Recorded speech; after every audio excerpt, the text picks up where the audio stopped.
আমরা মাননীয় প্রধান উপদেষ্টাকে অনুরোধ করব, আপনি দেশে ফিরে বিলম্ব না করে আগেই কাজটাই বাতিল করেন। আর যদি এরকম কোনো কমিশন করতে হয় তাহলে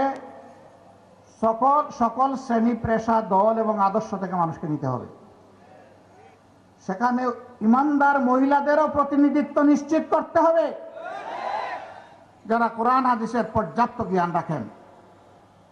তারপরে দেখা যাবে কি আসে, তখন আমরা বিবেচনা করব, এর আগে নয়। দ্রব্যমূল্য রমজানে কিছু সহনীয় ছিল, মানুষ কিছুটা আশ্বস্ত হয়েছিল, ধীরে ধীরে এখন আবার উত্তপ্ত হচ্ছে। আমরা সরকারকে বলবো সেই দিকে নজর দেন। সমাজের শৃঙ্খলা বিনষ্টের যারা কারণ তাদেরকে পাকড়াও করুন। যারা 15.5 বছর এবং শেষ প্রান্তে এসে জুলাই আগস্টে গণহত্যা সংগঠিত করেছে, তাদের কাউকে আইনের বাইরে রাখবেন না, তাদের বিচার নিশ্চিত করুন।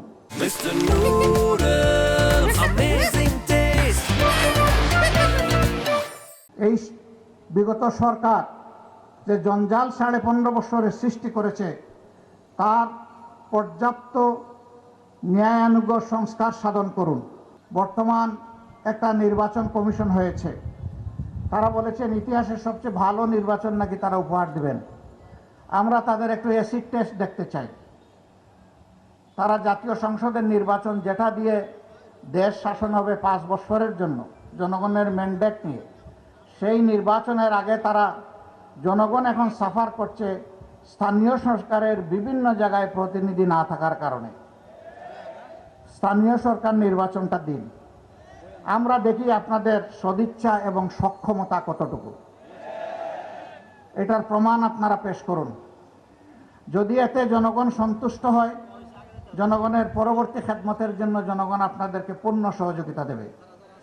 আর এখানে যদি কোনো কিছু ধরা পড়ে, তাইলে জনগণ আপনাদেরকে হলুদ নয় লাল কার্ড দেখাই দেবে। অতীতে যা চললো এখনো যদি তাই চলে, তাহলে এত রক্ত গেল কেন, এত জীবন গেল কেন?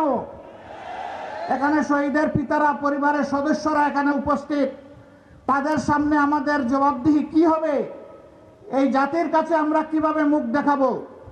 যারা দুনিয়া থেকে চলে গেছে তাদের আত্মা তো আমাদেরকে অভিশাপ দেবে। যারা জীবন্ত শহীদ হয়ে, পঙ্গু হয়ে হাসপাতালের বিছানায় কিংবা নিজের বাড়িতে কাতরাচ্ছে, তাদের কাছে আমাদের জবাবদিহি কি হবে? এই জন্য আমাদের শহীদদের প্রতি সম্মান রেখে, আমাদের পঙ্গু আহত ভাই বোনদের প্রতি সম্মান রেখে, তারা যেমন জীবন দেওয়ার জন্য লড়াই করেছে, বাংলাদেশকে জঞ্জাল মুক্ত, কলুষ মুক্ত, দুর্নীতি মুক্ত, দুঃশাসন মুক্ত বাংলাদেশ করার জন্য আমরা আরেকবার জীবন দিয়ে হলেও লড়াইয়ের জন্য প্রস্তুত হয়ে যাব ইনশাআল্লাহ।